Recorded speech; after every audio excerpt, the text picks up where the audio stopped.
Ok, continuando entonces con la clase, con la segunda parte de la clase de hoy, vamos a eh, recordar simplemente, para empezar, de que estamos viendo eh, cómo modernamente la técnica de la tomografía, buscando la interpretación justamente de una imagen, ¿no?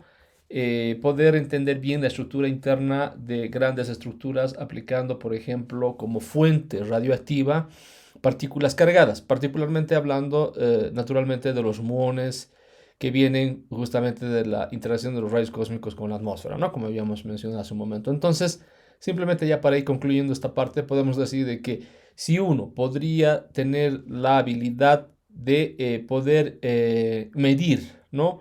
El grado de dispersión, ¿no? De estas partículas cuando éstas atraviesan las diferentes, los diferentes medios o los diferentes materiales, aquí como se muestra por ejemplo en la imagen, los muones están atravesando, ¿no? Están atravesando el material asociado al propio container, están atravesando esta caja que podemos pensar que está hecha de madera y finalmente atraviesan un material muy denso que es este justamente contenedor eh, que estaría dentro del camión y es lo que justamente lo que se quisiera descubrir, este material bien denso dentro del camión que como les comentaba, históricamente esto en Europa estaba asociado al contrabando, por ejemplo, de material nuclear, ¿no?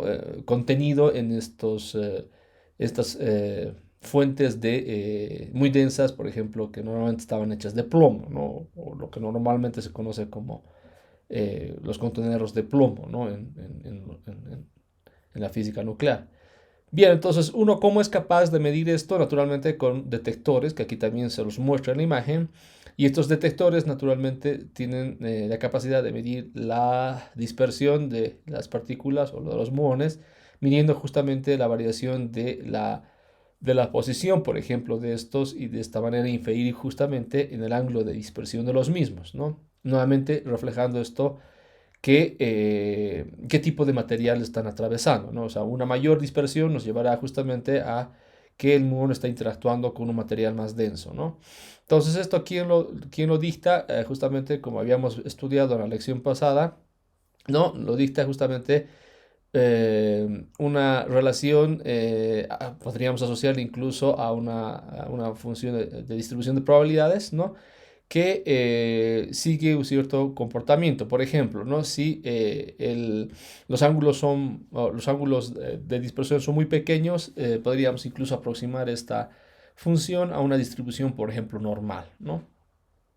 Y está también asociada a que el espesor que atraviesan naturalmente estos muones tendría que estar asociado a un espesor grande, ¿no? O una, eh, vamos a decir, a una cantidad de material que atraviesan que es lo suficientemente grande como para que podamos aproximar justamente esta función a una distribución normal, ¿no?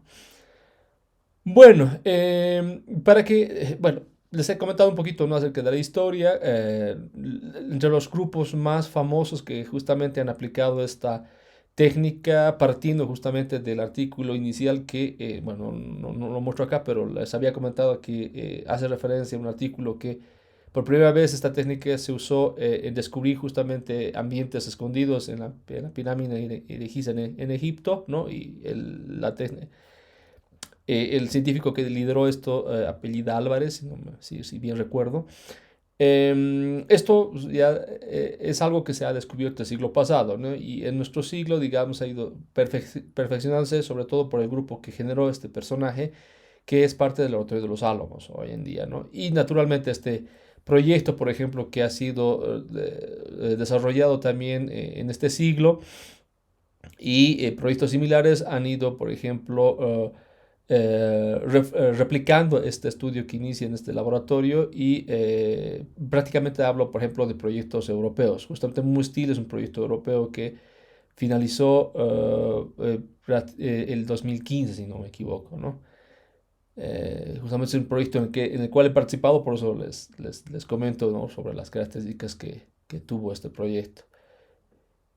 Bien, em, Ahora, veamos justamente cómo hoy en día, por ejemplo, incluso estas técnicas pueden ayudarnos por ejemplo, explorar regiones donde no tendríamos cómo ingresar o no podríamos ingresar por algún motivo, y tendríamos que explorar internamente cuál es la característica de estas estructuras, ¿no? Y, por ejemplo, en este video les voy a mostrar justamente lo que recientemente se ha empleado con esta técnica, no sé, de la radiología de los muones, explorar justamente el núcleo del reactor de Fukushima, ¿no?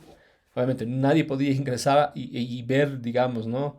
Directamente qué características o en qué características estaba el reactor de Fukushima, porque obviamente estaba liberando una gran cantidad de radiación y tampoco podrían ir los robots por la gran cantidad de radiación. Entonces, la técnica por la cual se optaba es justamente la de técnica de tomografía de muones. Entonces, permítanme mostrarles el video para que un poquito entremos en contexto.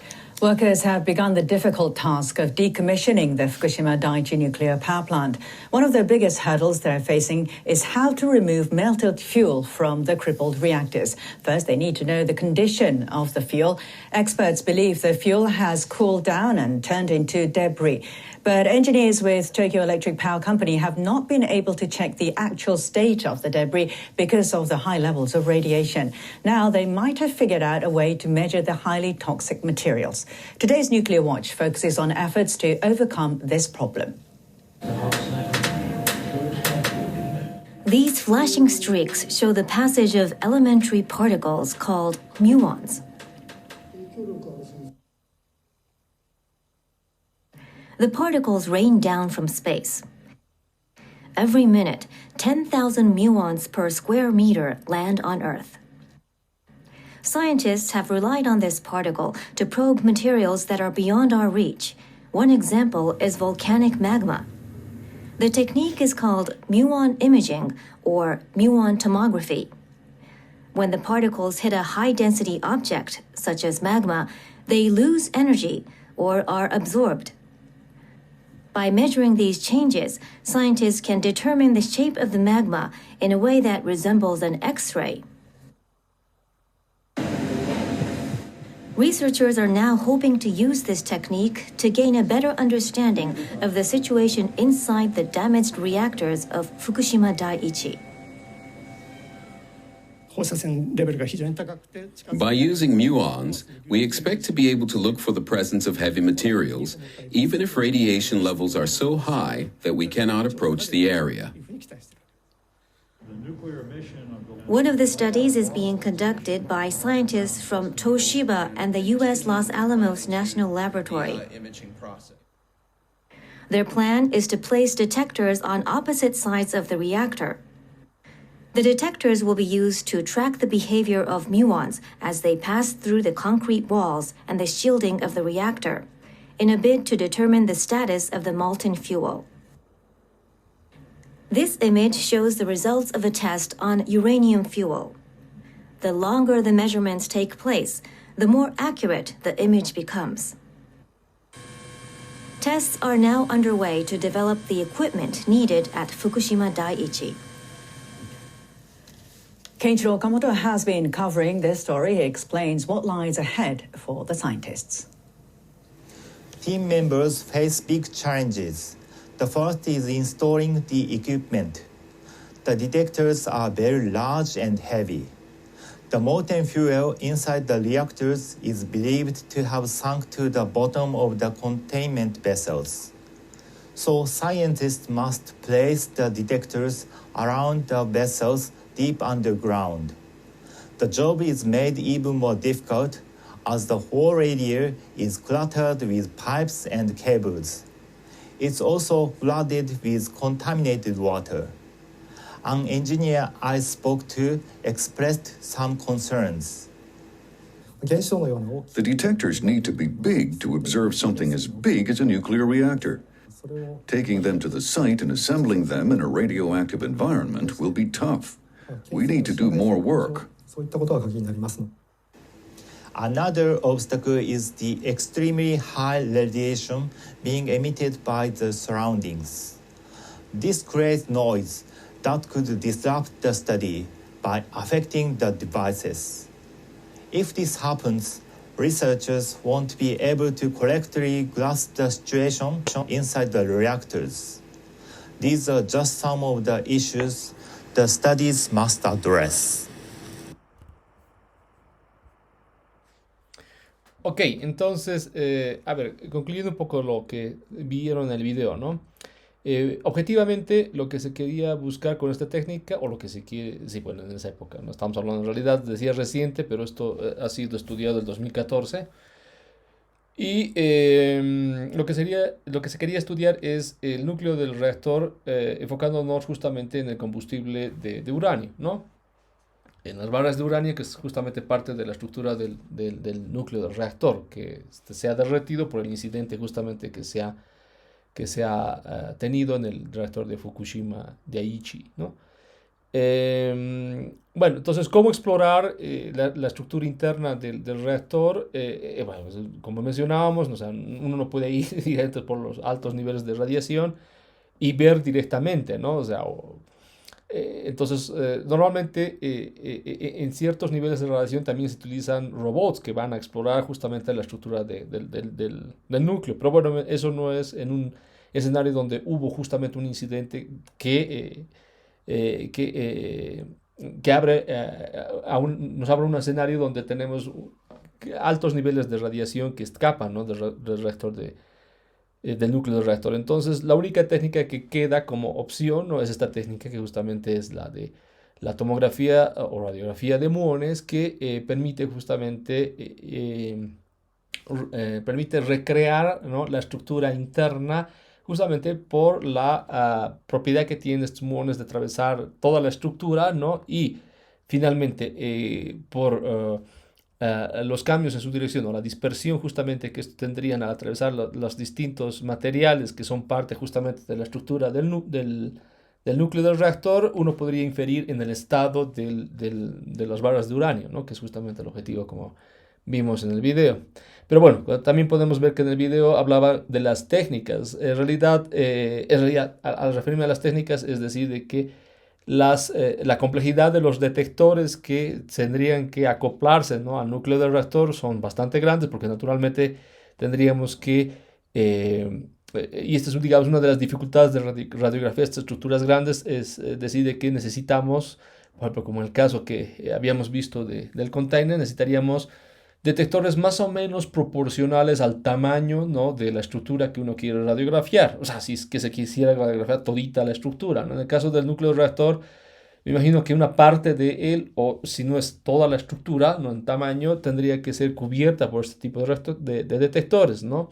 de muones. O sea, simplemente son detectores de radiación. Incluso no, bueno, no lo comentaron en el video, pero se los comento. Podrían incluso ser detectores basados en cámaras de ionización o detectores incluso basados en centelladores, ¿no? Así de, digamos, técnicas bastante estándar en la detección de partículas. Pero bueno, cuán grandes deberían ser estos detectores es el problema, ¿no? Y asociado justamente a qué parte o cuán grande debería ser la estructura a ser radiografiada por esta técnica, ¿no? Es una técnica, perdón, uno de los obstáculos, digamos, con los que tropezaron los técnicos que estudiaron el núcleo del reactor. Pero bueno, el objetivo finalmente es de que es posible, ¿no? Pese a que incluso, obviamente, tratándose específicamente de radiografía el núcleo del reactor dañado, ¿no? También la radiación que estaba liberándose de este núcleo dañado del reactor perturbaba también la electrónica de los detectores que son parte de la estructura, digamos, de detección, ¿no?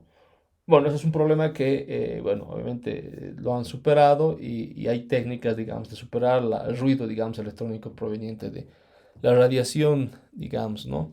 Que en el caso del reactor provienen del núcleo, ¿no? Entonces, bueno, siempre en palabras suena más fácil de lo que en realidad es, pero esta técnica es hoy en día posible, ha sido bastante estudiada, ¿no? Desde el siglo pasado prácticamente. Y bueno, y hoy en día es bastante usada, como ustedes pueden ver. Hacían también referencia a algo muy importante, que es, por ejemplo, la tomografía esas son estructuras ya demasiado grandes, ¿no? De una montaña, por ejemplo, completa, ¿no? Obviamente no cubren toda la montaña con detectores, pero cubren una buena parte de ella para, por ejemplo, inferir nuevamente en la estructura interna, por ejemplo, de los volcanes. Esto es también, no lo muestro acá, pero lo menciono. Esto es uno de los estudios que también ha sido bastante abordados como, digamos, aplicación de esta técnica enfocada justamente a, podemos decir en cierto modo así, a la geología, ¿no? Y estudiar en cierto modo las estructuras internas de, por ejemplo, las montañas. Bueno, hablando de los volcanes, exclusivamente a entender un poquito más, digamos, el magma internamente dentro del volcán, que esto permite ver la actividad del mismo, por ejemplo, ¿no? Entonces, este tipo de estudios hoy en día se están haciendo y particularmente yo los encuentro muy, muy interesantes porque, como les decía, este es, digamos, no solamente desde el punto de vista de la tecnología, sino desde el punto de vista, digamos, del dominio que tenemos, digamos, del conocimiento en la interacción, por ejemplo, de las partículas con la materia. Podemos hoy en día, por ejemplo, extender, digamos, ¿no? Lo que inicialmente se hacía, por ejemplo, con fotones de alta energía, pues y se sigue haciendo en el campo de la medicina y mediante el estudio de la generación de imágenes de las estructuras internas, podemos extender esta técnica a estructuras mucho más grandes que nos permiten justamente resolver problemas que tenemos hoy en día, ¿no? Y, por ejemplo, hablar de radiografiar o tomografiar estructuras tan grandes como, por ejemplo, una montaña o un reactor de fisión nuclear, ¿no? Que, como habíamos visto, ¿no? Bueno, entonces, de esta forma pasaríamos a las siguientes aplicaciones que ahora vamos a enfocarnos, por ejemplo, en el área de alimentos. Estamos saliendo un poquito ya del contexto, digamos, de la producción de imágenes para poder explorar, ¿no? Estructuras internas, ya sean de estructuras tan pequeñas como nuestros cuerpos o cuerpos gigantescos, ¿no? Una de las aplicaciones que también han sido bastante usadas, de repente tan viejas como las técnicas que habíamos visto, por ejemplo, aplicadas a las imágenes, por ejemplo, que se producen aplicando rayos X, por ejemplo, al cuerpo, ¿no? Una de las áreas es justamente la de aplicar radiación a los alimentos, ¿no? ¿De qué manera nos sirve? O sea, ¿para qué nos sirve justamente aplicar radiación a los alimentos? Esto es parte de un área en la propia industria que hace referencia, por ejemplo, a lo que se conoce como la inocuidad alimentaria. Eso quiere decir de que modernamente los productos que uno quiere comercializar, ¿no? Tiene que hacerlos cada vez más competibles en el mercado, haciendo que los productos, por ejemplo, carezcan, por ejemplo, de bacterias que intrínsecamente podrían tener, carezcan justamente de algunos otros parásitos, por ejemplo, ¿no? Que podrían estar, ¿no? asociados al producto, o simplemente extender el tiempo de vida, digamos, de algunos productos. Todo esto se logra irradiando los alimentos con radiación, por ejemplo, con radiación que proviene, por ejemplo, de fotones de altas energías. O sea, normalmente, por ejemplo, rayos gamma se usan en estas plantas de irradiación que se denominan así. Entonces, a ver, para ilustrarles un poquito más la idea, también he extraído este video de la organización que ilustra bastante bien la idea de la aplicación de la radiación, fundamentalmente, digamos, hablando de la radiación de fotones de alta energía, en lo que corresponde a la aplicación de la industria de alimentos, que hace referencia a lo que les decía, que es la inocuidad alimentaria, ¿no? A ver, veamos el video y luego lo comentamos, ¿ok? Electromagnetic radiation covers a broad spectrum of wavelengths and includes sunlight, which is vital to life on Earth. The waves have different uses according to their energy.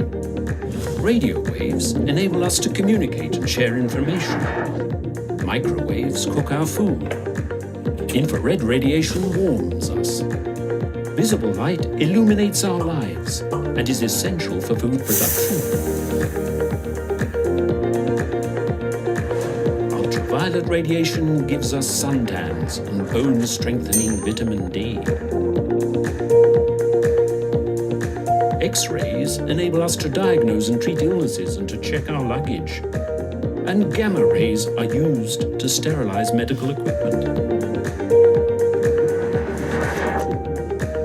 Irradiation using X-rays and gamma rays can also be used to treat food. By choosing the right wavelength and dosage, these rays can prevent sprouting of vegetables like potatoes, maintain their freshness and taste, and destroy harmful bacteria that could be present in spices, meat, or seafood.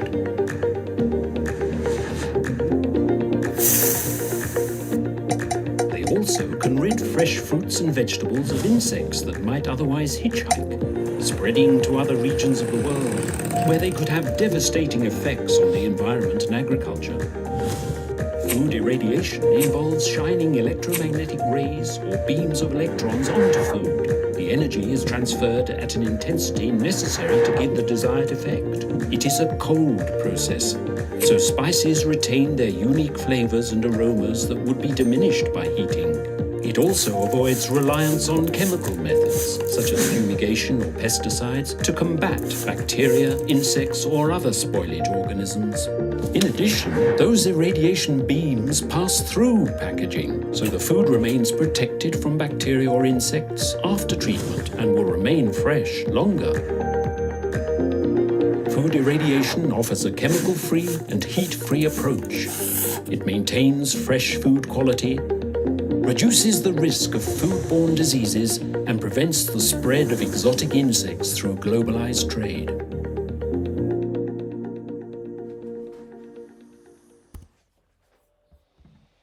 Bueno, entonces, comentando sobre el video, como ustedes se puedan haber visto, no solamente se usa, con el fin en cierto modo podemos pensar de esterilizar los alimentos para que estos sean de mayor calidad, mantengan su frescura, como, ¿no? Erradicando, ¿no? O aniquilando prácticamente las bacterias o parásitos que estos pueden contener intrínsecamente en el proceso de producción, ¿no? Entonces, también se utiliza para esterilizar, por ejemplo, material médico, ¿no? También la exposición del material médico, por ejemplo, a ciertas intensidades de radiación podría, obviamente, provocar el mismo efecto que con los alimentos, ¿no? Es decir, eliminar todas las bacterias o parásitos que están inherentes al material, digamos, médico, ¿no? Bueno, nuevamente volviendo, digamos, a la aplicación de lo que se conoce como la inocuidad alimentaria. Normalmente esto ocurre en las plantas de irradiación, ¿no? Las plantas de irradiación que usan como, por ejemplo, fuentes de radiación intensa que proviene, por ejemplo, por ejemplo, núcleos como el cobalto 60, ¿no? Cobalto 60 que es almacenado en una parte de la planta, y luego, a medida de que los productos van, ¿no? Circulando en este circuito de irradiación de la planta, ¿no? La fuente radioactiva bastante intensa va saliendo, digamos, al ambiente donde están circulando estos alimentos, ¿no? A ser irradiados, y el proceso continúa de esta manera, ¿no? Irradiando el alimento, luego siendo este alimento luego empaquetado y guardado para su posterior transporte, ¿no? Entonces, como les comentaba más antes, esto es parte de una cadena una cadena que garantiza la calidad de los alimentos que uno está, digamos, sobre todo exportando, digamos, hacia afuera, ¿no? Esto, por ejemplo, nosotros no lo vemos mucho en nuestro país, ¿no? Ya que en nuestro país prácticamente lo que se produce y lo que viene del campo, o sea, para producto interno, o sea, no pasa por este tipo de tratamientos. De repente sí, tal vez pasa por tratamientos químicos, ¿no? Pero eso es más que todo referido a los alimentos que, por ejemplo, están en las plantaciones, y con químicos se trata de controlar, por ejemplo, las plagas, ¿no? Pero bueno, esto es muy aparte de lo que es en realidad el objetivo de justamente irradiar los alimentos, que sobre todo se hace para poder, ¿no? Hacer que tus productos sean más competitivos para un mercado interno y obviamente con mayor razón para un mercado externo que son más exigentes, digamos, ¿no? Eso nuevamente en nuestro país no lo vemos, ¿no? De hecho, tenemos plantas de irradiación que estén, digamos, eh, operando en el país, ¿no? Se están planificando justamente con este proyecto nuclear, pero bueno, el propósito va a ser justamente este, ¿no? El de irradiar los alimentos para poder hacerlos más competitivos y sobre todo llevarlos a un mercado externo, ¿no?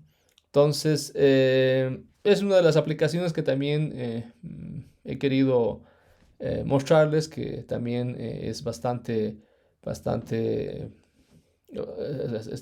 estas aplicaciones han sido bastante, digamos, realizadas en la historia del uso de las radiaciones, digamos, ¿no? Con fines, por ejemplo, con fines en la industria o más particularmente hablando en este último tema, en la industria de alimentos, ¿no? En lo que nuevamente respecta a la inocuidad alimentaria, ¿no? Bien, luego las otras aplicaciones que vamos a ver, esto simplemente voy a pasarlo muy rápido en esta primera parte de las aplicaciones, por ejemplo, en la medicina. De esto ya hemos visto algo, ¿no? Cuando hablábamos justamente de la aplicación de los rayos X en la producción de imágenes que puedan darnos información sobre la estructura interna, por ejemplo, ¿no? Dentro del cuerpo humano, más que todo enfocados, por ejemplo, a estudiar la densidad de los huesos o prácticamente ver, de otra manera dicho, ¿no? Los huesos y ver, por ejemplo, alguna fractura en ellos, ¿no? En el campo de la aplicación en la medicina es de repente de las más extensas a lo largo de la historia de las aplicaciones nucleares, para poner, digamos, en términos generales, ¿no?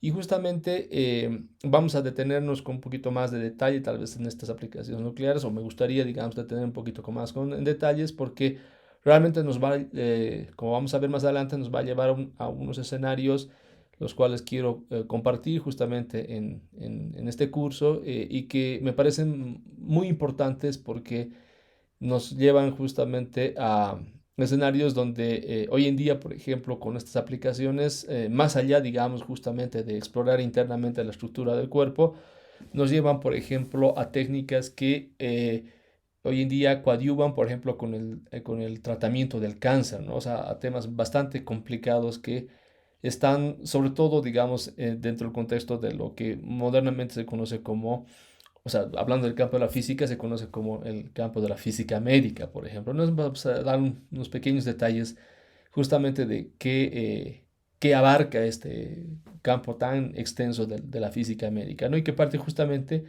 de las aplicaciones nucleares en la medicina, ¿no? Entonces, a ver, a manera de introducirnos, y esto lo vamos a continuar viendo la próxima clase con más detalles, hablemos de las aplicaciones nucleares que comenzaron justamente con el empleo de los rayos X para poder indagar, ¿no? En la estructura interna, como mencionábamos, dentro del cuerpo humano, y sobre todo para poder concentrarnos a través de las imágenes, ver la consistencia de los huesos. Esto no naturalmente enfocado, no por ejemplo, tratar una fractura, qué sé yo, o ver incluso la misma densitometría de los huesos para poder, digamos, asociar a ciertos diagnósticos que los médicos hacen, ¿no? Con este tipo de estudios, ¿no? ¿Cuándo inicia esto? Bueno, sabemos bien que los rayos X son descubiertos en el siglo XIX por Wilhelm Röntgen, si lo he pronunciado bien, y esto prácticamente inicia con esta curiosidad de este personaje en justamente de conocer la naturaleza de los rayos X, ¿no? No olvidemos que los rayos X son fotones de altas energías, así como los rayos gamma, ¿no?